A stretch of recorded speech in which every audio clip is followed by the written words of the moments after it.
Bienvenue dans ce journal. Les sommaires pour commencer. 200 corps de personnes déplacées de guerre viennent d'être mis en terre ce lundi 2 septembre au cimetière du Génécoste en territoire de Nyiragongo. Il s'agit de personnes mortes dans différentes circonstances ces derniers mois. Le gouvernement congolais condamne pour la énième fois ce cas d'atrocité qui plonge le pays dans le choc. Au début effectif de l'année scolaire 2024-2025 sur toute l'étendue de la République démocratique du Congo, à Butembo, l'autorité urbaine qui a effectué les lancements officiels a appelé les enseignants à la conscience professionnelle pour éviter des perturbations du calendrier scolaire.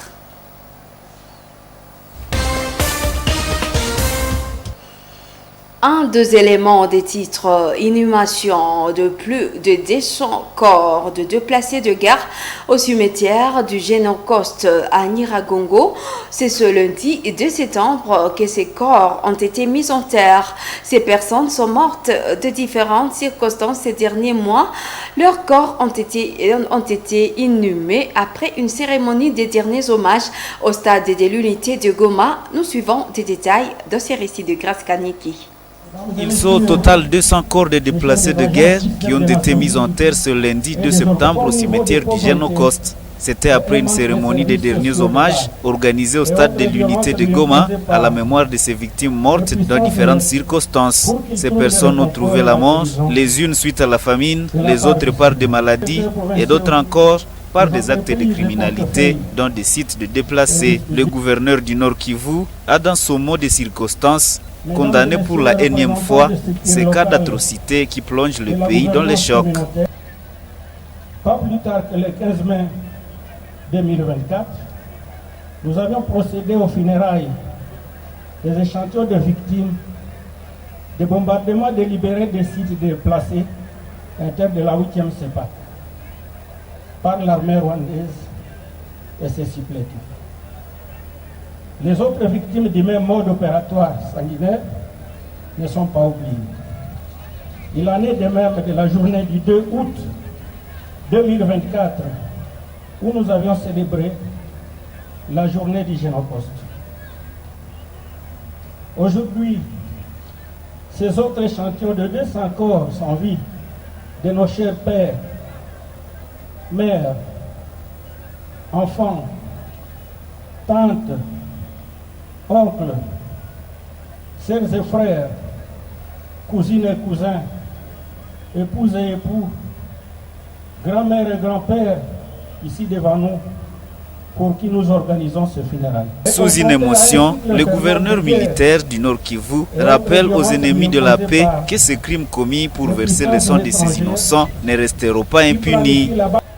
La République démocratique du Congo en général et la province du Nord Kivu en particulier sont en choc de voir certains de ces fils égarés être manipulés, chosifiés par l'ennemi de la RDC pour tuer, appauvrir leur propre pays en faveur des pays étrangers.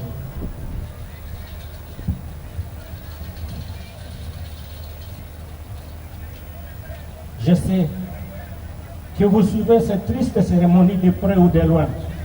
Mais sachez que les sangs innocents de ces victimes, les souffrances de ces veuves, orphelins, blessés de guerre, violés, déplacés, crient vengeance. Vous et vos progénitures, vous en payerez cher tôt ou tard. Signalons que sur le seul axe des sites de Kanyaruchinya, plus de 1300 personnes déplacées de guerre ont déjà été enterrées ces derniers mois. Une situation similaire sur d'autres sites renseigne nos sources. Les chefs des agences du système des Nations Unies. Un autre élément de titre lancement de l'année scolaire 2024-2025 en province éducationnelle Nord Kivu 2. Le go a été donné à l'école primaire Katia en sous-division de Butembo 2 par le maire de Butembo. Les autorités de la province éducationnelle Nord Kivu 2 louent la gratuité de l'éducation de base maintenue à l'école primaire dans des écoles publiques qui ont permis l'inclusion de l'éducation de de base, l'autorité urbaine a appelé les enseignants à la conscience professionnelle pour éviter des perturbations du calendrier scolaire. Nous suivons des détails dans ce reportage de la cellule de communication Nord Kivu 2.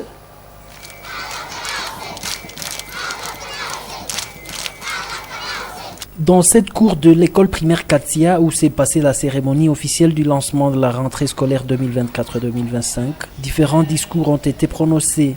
Le représentant du directeur provincial de l'éducation nationale et nouvelle citoyenneté au Nord Kivu de Chaloumon Tsambali Salomon a loué les efforts du gouvernement congolais pour son souci d'améliorer la qualité de l'enseignement. Cette année scolaire qui commence aujourd'hui, les frais scolaires seront payés à la maternelle, au secondaire, à monnaie nationale.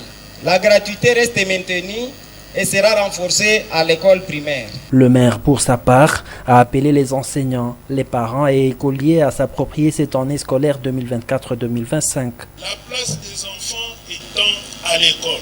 Chers enseignants et partenaires éducatifs, nous vous invitons à la conscience professionnelle pour mettre les batteries en marche afin que les calendriers scolaires ne soit pas perturbé par qui que ce soit pour l'intérêt majeur de nos futurs cadres du pays. Les parents sont heureux de voir ce jour l'effectivité de la rentrée scolaire et lancent un appel à ceux qui traînent leurs pas. Nous espérons que ça va commencer bien. Nous encourageons les élèves de venir à l'école, participer au cours. Ça commence déjà aujourd'hui. Pour la gratuité, là, je vais recommander au gouvernement de voir comment encore améliorer la prime des enseignants. Pour les autorités de notre ville, j'ai dit merci beaucoup pour le lancement de la rentrée scolaire. À ce premier jour, les écoliers ont été dans leurs salles de classe respectives pour un premier contact avec leurs enseignants et leurs condisciples. Heureuse année scolaire 2024-2025. Et les cours n'ont pas débuté dans des écoles publiques de Béni ce lundi 2 septembre, date prévue pour la rentrée scolaire sur toute l'étendue de la République démocratique du Congo. La situation est consécutive à la grève des enseignants déclenchée à partir de ce lundi, malgré la mobilisation des élèves et parents d'élèves d'Elfé Mpanda pour le point depuis Béniville. Enclos fermé, seuls les parents arrivent pour faire inscrire leurs enfants. Nous sommes à l'Institut de Béni, une des grandes écoles publiques de la ville. Les salles de classe sont encore fermées, élèves tout comme enseignants sont absents. Seuls les bureaux administratifs fonctionnent pour notamment l'inscription des nouveaux écoliers. À l'Institut Bungoulou, même si les portes sont ouvertes, les salles de classe sont vides.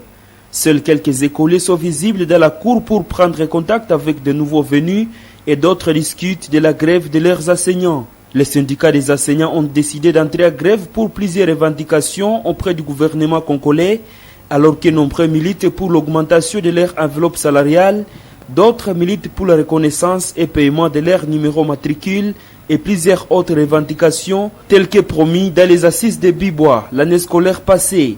Entre-temps, les parents d'élèves continuent à préparer la rentrée une fois la grève des enseignants levée. Les enfants des déplacés de guerre orphelins et ne savent qu'elle s'est vouée. Ils n'attendent que des bienfaiteurs pour se rendre paisiblement au cours. C'est dans ce cadre que des enfants orphelins des militaires congolais morts au combat ont bénéficié samedi d'une assistance à fourniture scolaire.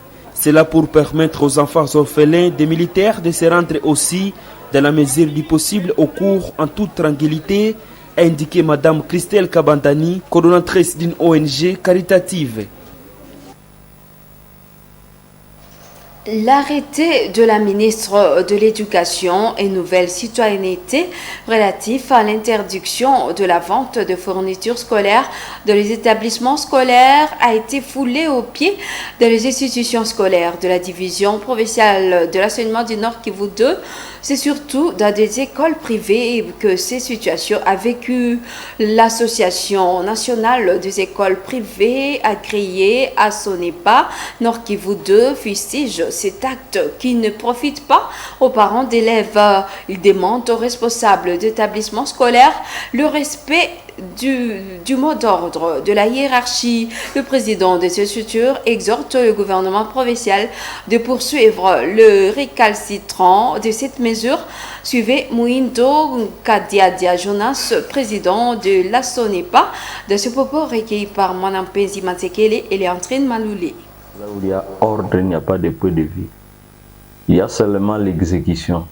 C'est-à-dire, nos écoles primaires comme secondaires maternelles, nous devons exécuter le message de l'autorité provinciale qui demande à ce qu'il n'y ait pas de vente dans nos écoles. Maintenant, ça reste à vérifier.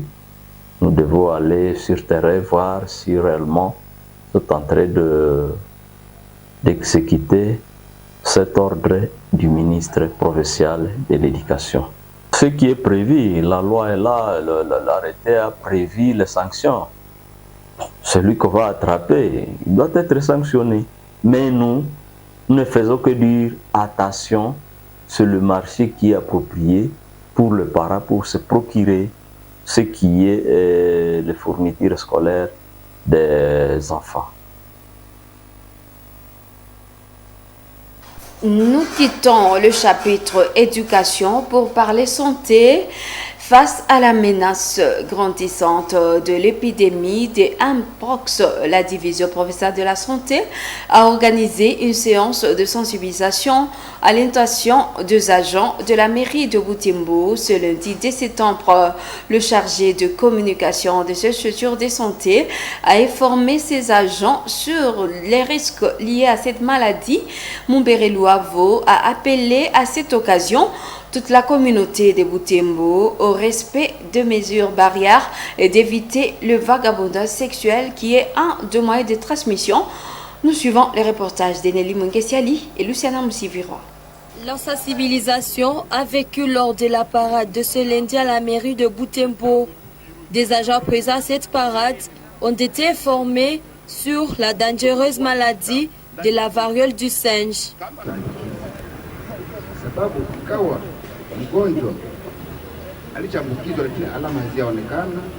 Plusieurs questions ont été posées par l'assistance pour éléguer les zones d'ombre qui planent encore sur cette maladie.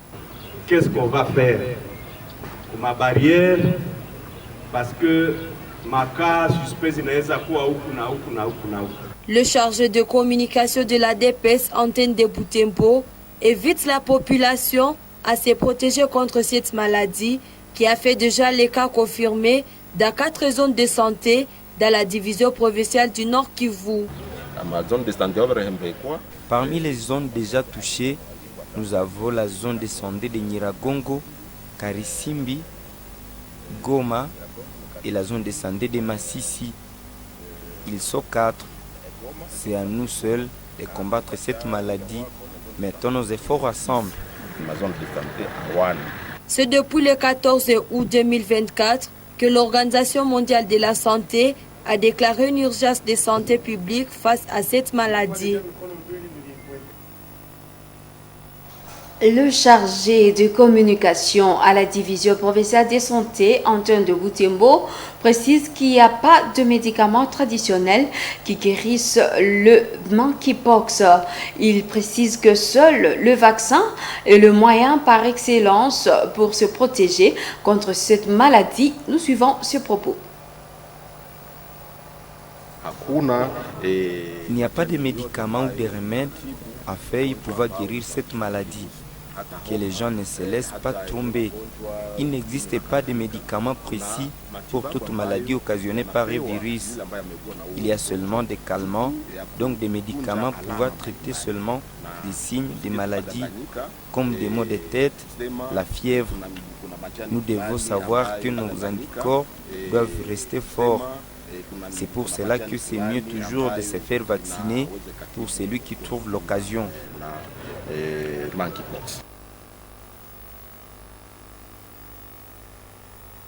Et cette page finale de la compétition poétique plutôt, Cris de l'Est du club culturel Étoile d'Art ce dimanche 1er septembre.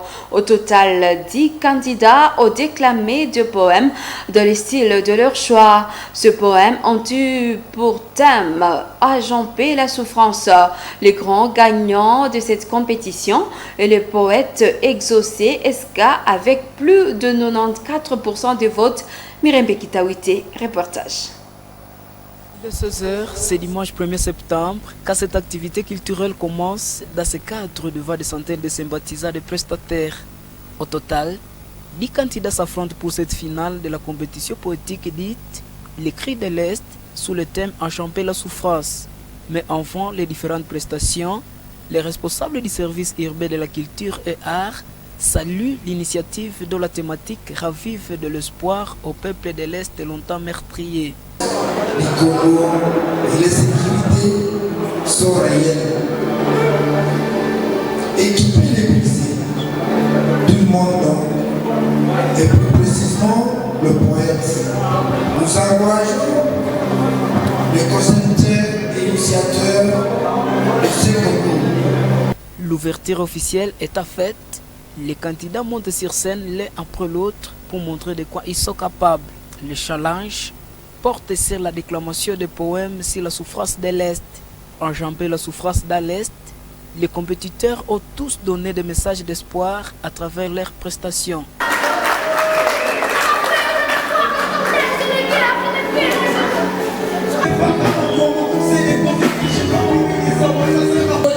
Chrétiens ou non-croyants, nous ne faisons plus rien. Je parlais. La vie est sans vie. Tard dans la soirée, le jury assure sa délibération.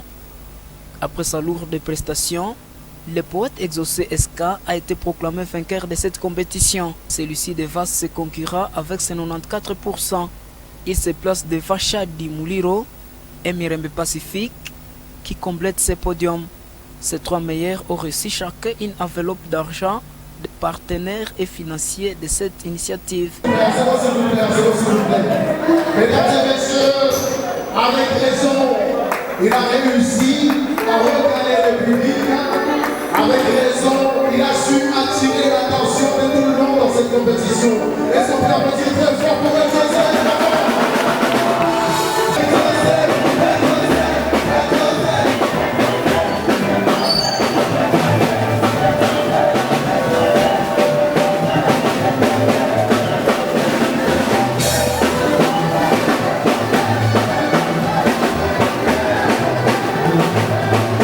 Les autres candidats allant de la 4e jusqu'au dernier ont reçu chacun un casque en musique.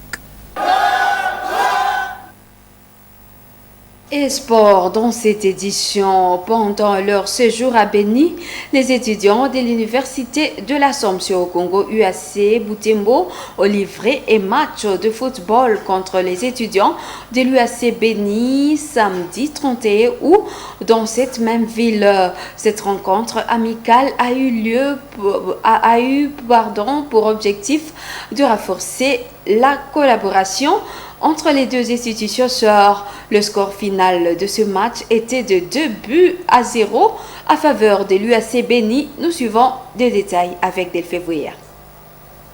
Ce duel a eu lieu pendant que les étudiants de l'Université de l'Assomption au Congo UAC Butembo étaient en sortie scientifique en ville de Beni.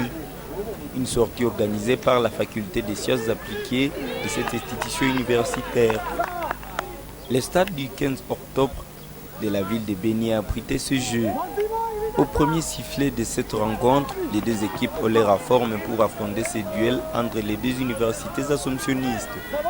Au bout de 13 minutes seulement, l'équipe visiteuse cède en encaissant le premier but de la rencontre. Cette ouverture du score change la couleur du match. Hélas, le terrain n'est pas habituel pour ces polytechniciens venus de Butembo. Le deuxième but pour ceux de Beni se marque dès le début de la deuxième partie. Le score de 2 buts boucle cette rencontre. D'après Nzanzu Musango, vice-capitaine de l'équipe de l'UAC Beni, il s'agit d'un match amical qui vise à renforcer la convivialité entre les deux équipes. Match d'amitié, nous avec nos amis de l'IAC Butembo, on a fait quand même quelque chose. l'IAC tous, nous avons gagné. Ce n'est pas à dire que Beni a gagné, pas IAC Butembo, mais tous nous avons gagné. Pendant leur séjour à Beni, les étudiants de l'IAC Butembo ont aussi livré un match de basketball contre les étudiants de l'IAC Beni. Une rencontre qui s'est terminée à queue de poisson suite à un malentendu de l'équipe d'entente.